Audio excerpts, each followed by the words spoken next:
Could be in the shake-up. Line up for the second of the 10 heats of the 100 metres. All eyes on the defending champion, Akani Simbine, who goes in lane 6 for South Africa. Well, Job of the Gambia not here, but we start then on the inside in lane 2 with Lee of Montserrat. PB in the 200-metre heats, back on the Gold Coast. Nigel Ellis, World Junior Bronze medalist over the 200 metres back in 2016. 7th in the Jamaican National Champs. He'll look to go well in 3. Jake Doran, national champion.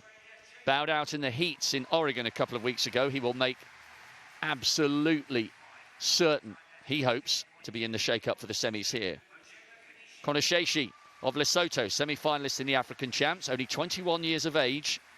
He's in good form this year. Akani Simbine, African silver medalist this year, just off the podium again in Oregon, as he has been at the last 2 Olympic Games. But he's a big stage performer, and he will love the fact that he's here in front of a virtual sellout crowd. Johnny Key of Samoa, massive PB this season to get down to 10.78. Might need another, you suspect. And Tyrone Webster got a PB in the heats of the Carifta Games earlier this year. He represents Anguilla, and he'll be on the outside nearest the camera in 8. So as Tim was saying in the first of the heats, it's pretty brutal qualification. Only 2 automatic qualifiers. The defending champion for South Africa, the Rainbow Nation, goes in lane 6. Watch for the Jamaican in 3 and the Australian just right in the centre of your picture there, Ellis, and the Australian on the left, Doran. Looking to see what kind of form Simbine brings here to this Commonwealth Games at the beginning of what he hopes will be a successful title defence. Second heat of 10, top 2 guaranteed to return for the semis.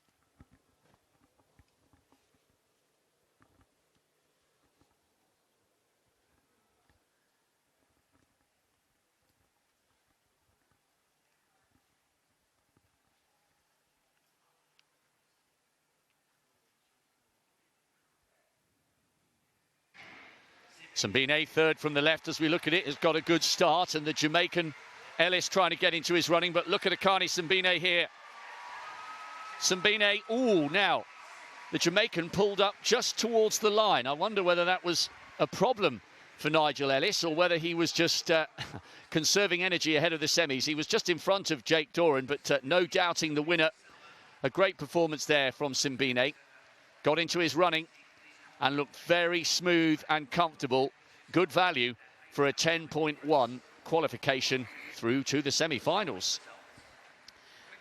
Well, Simbine got stronger and stronger as the race wore on, didn't he? He hasn't had a vintage season by his own standards, although he was 5th in Eugene at those World Championships. There he is, 3rd to left in those South African colours. The last 3 World Championships, he's been 5th, 4th and 5th. He's only ranked 7th in the Commonwealth this year, but I rather fancy he's going to go better than that. Here he is, the reigning champion, remember, and that's a big winning margin, Rob. Really, it was almost an exhibition run, wasn't it? Very impressive indeed. 10-10 for the South African. And I wonder whether Ellis did have a problem or whether he misjudged that, because he eased up so much in the last 3 or 4 metres that Doran, the Australian, out-dipped him on the line for the second automatic spot. As we get closer to the finish, watch the Jamaican. He's clearly half a shoulder ahead of the Australian with around about 30 metres or so to go. Looks like he's got second spot under control, pulls back towards the line, and Doran came through and out-dipped him for the second spot. Such a basic mistake. I mean, Kath Murray will know that full well as a world-class sprinter herself. Third, that right-hand yellow vest eases up a metre or 2 out and loses second spot. You cannot do that. The 2 fellows to his right were right up against him. Akani Simbine, the defending champion, safely through to the semis. Jake Doran out-dipping Nigel Ellis, the Jamaican. Will have to wait and see. 7 non-automatic spots, remember.